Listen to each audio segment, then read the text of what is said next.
So the Jehovah's Witnesses governing body say that their members need to follow their instructions even if they don't make sense. They need to obey whatever the governing body says, even if those instructions don't seem sound from a practical standpoint. Now you've heard that. They've been talking like that for years, and it was something that was pretty big in the ex-Jehovah's Witnesses community. And it's not really bubbling anymore, but it was really bubbling around 2018 with the Be Courageous District Convention. Even Mark Sanderson in January, this past January at the annual meeting, they doubled down on that. So now what actually specifically is the wording that they use? Well, it comes from the 2013 November 2013 Watchtower. And I'm just going to read to you guys exactly what that Watchtower says and give you my comments on it. So it says, regarding the Great Tribulation, it says, the life-saving direction that we receive from Jehovah's organization may not appear practical from a human standpoint. All of us must be ready to obey any instruction we may receive, whether these appear sound from a strategic or human standpoint or not. So that's what they said. Now, when you think about it, that is an incredibly bizarre thing to say. I don't like to use the word culty because it's kind of extreme. But I'm sorry, there's no really other way to describe an organization saying something like that. That is incredibly culty. Alarm bells should be going off if you hear something like that. But the Jehovah's Witnesses, that's their message, and they said it so many times, especially since 2018. I'm going to run a really short clip from the 2018 Be Courageous District Convention. Watch this. We've been told when Gog of Magog attacks Jehovah's people, we may receive direction that may not seem practical. So courageously following directions now will help us to do so then. And here's another one also from that convention. And this one is actually kind of funny to me because when you see this guy, he really seems like he's acting like he said something so profound, something so deep. Watch this. When Gog attacks, Jehovah will give us life-saving instruction. How? Probably through the congregation. Yes, by means of the congregation, perhaps that which was described as the inner rooms, we will receive our instruction. And true, some of that instruction may be difficult for us to understand. It may appear to be impractical from a human standpoint. Nevertheless, our survival will depend on our courageous obedience to that direction. Here's another one. This one is from Mark Sanderson and just this past January at the annual meeting. The November 15th, 2013 issue of the Watchtower mentioned key points for elders in particular to keep in mind as we prepare to face the attack of that coalition of nations that the Bible calls Gog of Magog. Now, I'm going to quote the article. This is what it stated. This is quote. At that time, life-saving direction that we receive from Jehovah's organization may not appear practical from a human standpoint. All of us must be ready to obey any instructions we may receive, whether these appear sound from a strategic or human standpoint or not. So they're doubling and tripling down on this rhetoric. And, people were thinking, what does that mean?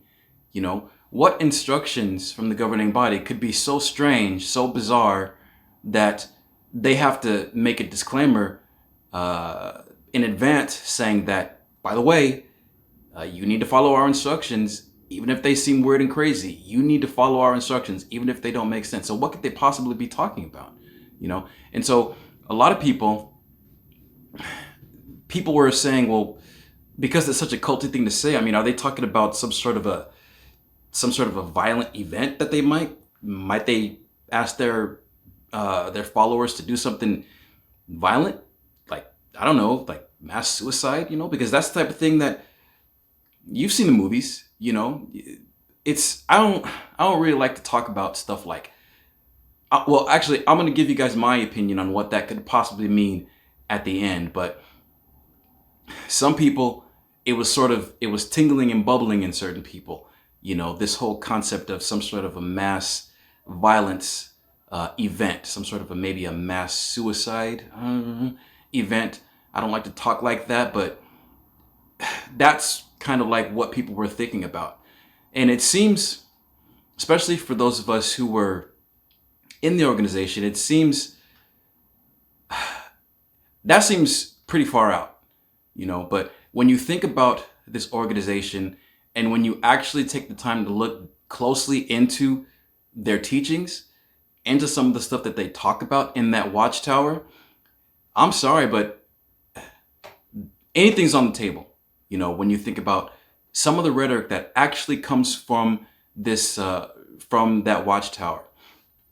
I'm going to read you guys a few things from the watchtower.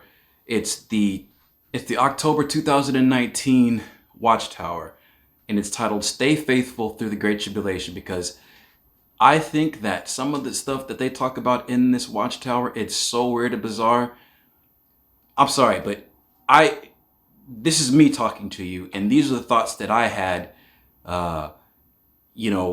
when I heard them talking about follow our instructions, even if they don't make sense. Then you hear people talking about, maybe are they talking about like causing their members to do some violence, mass suicide, all that type of stuff. And then I read this watchtower, and there's a couple of points in this watchtower that are so weird and bizarre. Stuff that I bet you, if you ask 10 Jehovah's Witnesses to tell you what the sequence of events is, the actual step-by-step sequence of events is leading up to the Great Tribulation and the end of this system of things, I bet you that they could not do it. But actually the whole thing is crazy and bizarre, but there's one thing in particular, there's one point in particular that is so crazy.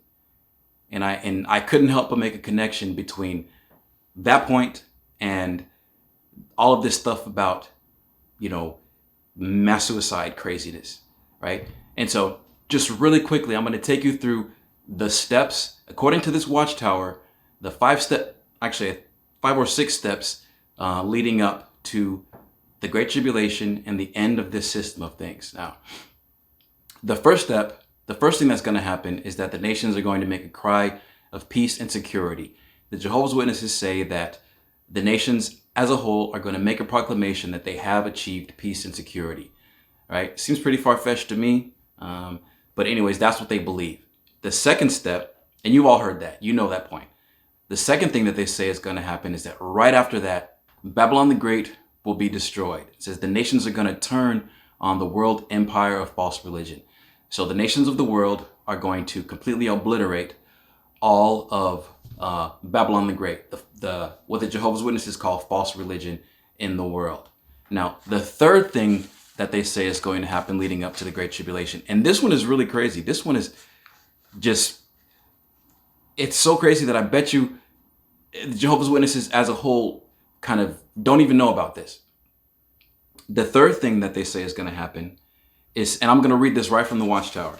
They say that during the Great Tribulation, the message that we proclaim will likely change. Currently, we are preaching the good news of the kingdom and we are endeavoring to make disciples. But at that time, we may well deliver a message as hard-hitting as hailstones. We may proclaim the impending doom of Satan's world. It seems that we will have the privilege of boldly proclaiming Jehovah's judgment message. So what does that mean? It says that, well, it means that the time for making disciples, that's over. What they're actually going to be doing is proclaiming the end of this system of things. So they're going to be saying the end is near. You guys had your chance, but you don't have your chance anymore. The end of this system of things is coming and you are going to be destroyed. That's what that watchtower says that they're going to be doing. And Here's a really quick clip of one of the governing body members talking about this specific point. Watch this. Now, this was profound too. This article in the Watchtower made this, I thought, was a profound statement when you think about the organization we're part of. It said in paragraph 9, this will not be the time to preach the good news of the kingdom. My, we're a preaching organization, so there's a time we'll not preach the good news? Yes. Remember, one of our favorite verses, it's etched on the minds and hearts of God's people, and this good news of the kingdom be preached in all the inhabited earth for a witness to all the nations. Well, don't forget the last part. And then the end will come. So, during the Great Tribulation, no good news. However, we do know there'll be preaching. And you think we're unpopular now? Oh my. So the message and the preaching is going to be like hailstones. I don't know if you've ever been in a hailstone, but this is a huge hailstone being depicted here, likely possibly a hard-hitting message, maybe a declaration announcing that Satan's world is about to come to a complete end. So again, their message is going to change. They're going to be they're going to be proclaiming doom and gloom and the end of the system of things, right? Think about the people that you see at those carts right now. Just ask them if they're ready, if they know that at some point, they're not going to be standing at those carts trying to make disciples. They're going to be standing at those carts. They're going to be required to stand at those carts and proclaim doom and gloom to everybody that they see walking by, proclaiming that you had your chance, but the end of this system of things is coming and you are going to be destroyed. That's what that Watchtower says is going to be their message. That's what Tony Morris said is going to be their message. He confirmed it. Now, the fourth thing that they say is going to happen is that the nations of the world are going to turn on Jehovah's Witnesses. They are going to they're going to be so enraged, and again, this is right from this Watchtower, they're going to be so enraged that they're going to turn their attention to destroying the only religion that they were not able to obliterate earlier. As the Watchtower says it, at that time, life will likely get more difficult, even for Jehovah's people, because we remain no part of the world. We may suffer some hardships. We may have to go without certain necessities. And then it says, at some point, the people whose religions were destroyed may resent the fact that Jehovah's Witnesses keep practicing their religion. We can only imagine the uproar that this might create, including on social media. The nations and their ruler, Satan, will hate us for having the only surviving religion. And then they go on from there. So the nations are going to turn their attention on destroying Jehovah's Witnesses as an organized religion. Now, this fifth step is the one that I was talking about earlier. This is so bizarre, and you've probably heard it. You've probably heard it over the years, but I want you guys to really think about it. I want you guys to think about what they're actually saying here, right? This is paragraph 14 from the Stay Faithful Through the Great Tribulation, October 2019. Paragraph 14. It says, during the Great Tribulation, a change will take place regarding the brothers who take the lead on earth.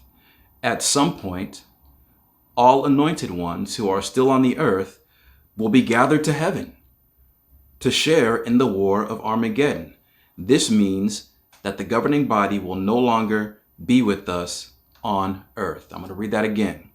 It says, during the Great Tribulation, a change will take place regarding the brothers who take the lead on earth. At some point, all anointed ones who are still on earth will be gathered to heaven to share in the war of Armageddon. So, the governing body, what they call the faithful and discreet slave, are going to be gathered to heaven. Now, what does that mean? What does that mean to you? What does that mean to you? That means what they're saying is that at some point, God is going to end their lives in this world, and they're going to be miraculously transported to heaven to fight the war of Armageddon. To me, that is just so bizarre and crazy. If you're a Jehovah's Witness, I want you to really think about that. I want you to think about whether or not you believe that. I want you to understand that this is what those guys in New York believe is going to happen. That at some point, they are going to be transported by God to heaven, that God is going to end their lives on earth, right, and transport them to heaven. Now, I couldn't help, we were talking about mass suicide earlier, and when I read that paragraph, I don't even really remember what caused me to look at this watchtower, but I made that connection. You know, let's play this out. Let's play it out. You know, you have this governing body. I mean, I don't think any of this stuff is going to happen, you know, but think about it. When I think about a statement like that, I think about weird rituals where this group of people, just based on media, just based on stuff that I've seen on TV, my understanding of cults and the history of cults that have done violence, and I think about a group of men in a room who decide that their time on earth, that God is calling to them, and now is the time for them to end their lives on this earth, right? I don't think that's going to happen. I don't think the governing body of Jehovah's Witnesses is going to, I don't think any of it's going to happen, you know, but I certainly don't think that God is going to that he's chosen Stephen Lett, Tony Morris, David Splain, Garrett Loesch. I don't think that God has chosen those men to save mankind. And I certainly don't believe that at some point in the future, God is going to miraculously end their lives on earth and bring them to heaven so that they can fight the war of Armageddon, destroying all of wicked mankind and preserving the salvation of the, I don't know, several million Jehovah's Witnesses that are present on the earth right now. I don't think that's going to happen. Do you think that's going to happen? If you're a Jehovah's Witness, do you honestly believe that? Do you believe that at some point, the guys that you see making those obscene and ridiculous and horrible JW broadcasting videos, that God has chosen them and he's going to miraculously transport them of all people to heaven so that they can save mankind? I don't think that's going to happen, you know, but that's what they believe. Who's to say that these men won't decide that actually the Great Tribulation has started and God is calling for them to heaven, and now they have to do something about that as a group? Maybe they have to take it upon themselves to end their lives here on this earth so that they could be transported to heaven. See, I don't believe that that's going to happen. You know, you have to wonder if they actually believe their own rhetoric. I don't believe that they do. I believe that they're, if we're being real, power-hungry megalomaniacs, selfish. People that are selfish, actual sincerity is not part of the equation, right? For good or for bad, doing something as crazy as what we've been talking about takes sincerity. So, I don't know. These are just some things that I've been thinking about. I just wanted to put this out there, right? And so you think about the Jehovah's Witnesses and, you know, follow our instructions. You have to obey us. The governing body is saying you're required to obey our instructions, whether or not they make sense right now, whether or not they seem practical right now. And think about this too. Why on earth would you, as a Jehovah's Witness, if you're watching this, feel like these men, these are people that are at war with the entire concept of higher education? These are people that revel in their own ignorance and require their membership to do the same. How many talks have you seen where they discourage in the strongest terms their members from engaging in higher education. I'll say it again. This is a group of people, an organization that revels in ignorance, that revels in stupidity, that revels in, that absolutely requires their members to shun actual education. But yet these are men that say that their knowledge is so deep that you actually need to follow their instructions even if they don't make sense, right? You know, I absolutely 100% believe that they are going to make proclamations that don't make sense, right? They're doing that now. The question is, are you going to listen to them? Are you going to obey these weird and bizarre proclamations that they make that absolutely don't make sense, right? And think about the concept of, and I'm sorry, you guys, I hate talking like this. I hate even saying the word because I know that there are so many people who cope with thoughts of suicide. You know, I do not believe that at some point the Jehovah's Witnesses are going to require their members to do some sort of a weird suicide event. I don't believe that, you know. But think about their blood policy. I believe that there is a strong argument that could be made that that governing body, that their teachings are requiring their members to end their lives prematurely, even right now. Even right now. You think about the children who have refused life-saving blood transfusions, you know, and then later on down the line, the rules about blood transfusions changed so that they could have taken blood fractions or what have you and preserved their life. Some people might argue that one martyring oneself in that way based on a teaching that might change at any moment is a suicide, right? Some might argue that. I would argue that a person choosing to end their life, refuse life-saving provisions for a policy that might very well change the next day, call it what you will. Some would call that a suicide. You know, just something to think about, just things to think about. Now, so as I said, I don't believe that this organization will require its members to do any sort of a suicide event at any point in the future. I do not believe. I was a Jehovah's Witness for over 20 years. I do not believe that the Jehovah's Witnesses will require their members to do that. I do not believe that God is going to miraculously end that governing body's lives on earth and transport them to heaven. And I do not believe, I hope, but I don't know. You know, I don't know what goes on in those governing body meetings, but I'm just telling you that that's something that I thought about. You know, if we know that God is not going to transport those men, God is not going to do it if you even believe in God. So what if they decide that this is it? Now's the time. You know, now's the time for our lives on this planet to end so that we could be with Jesus in heaven and fight the war of Armageddon. Because again, God is not going to do it.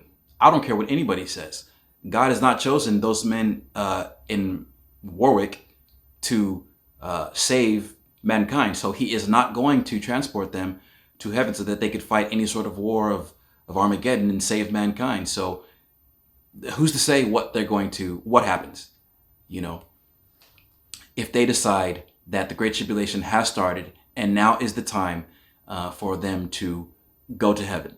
You know, so the question becomes, what could they possibly be talking about when they say that you need to follow our instructions during the Great Tribulation, even if these instructions don't seem sound from a practical standpoint, even if they don't make sense, right? You know what I think? I think it's all about money. You know, I think that when they say that when they make a proclamation that this Great Tribulation has started, I think they're going to use that use this rhetoric that they're using right now about follow our instructions, even if they don't make sense, to forcefully extract money from their members. That's personally what I believe, because I know that this is an organization that is desperate for funds. It's an organization that puts out cartoons telling children to take their ice cream money and instead put it into the contribution box. That's about as low as it gets, right? So follow our instructions, even if they don't make sense. I believe, and we know how hardcore they are about donations even now. I believe that this rhetoric that they're using right now is a provision so that in the future they can forcefully extract funds from their members.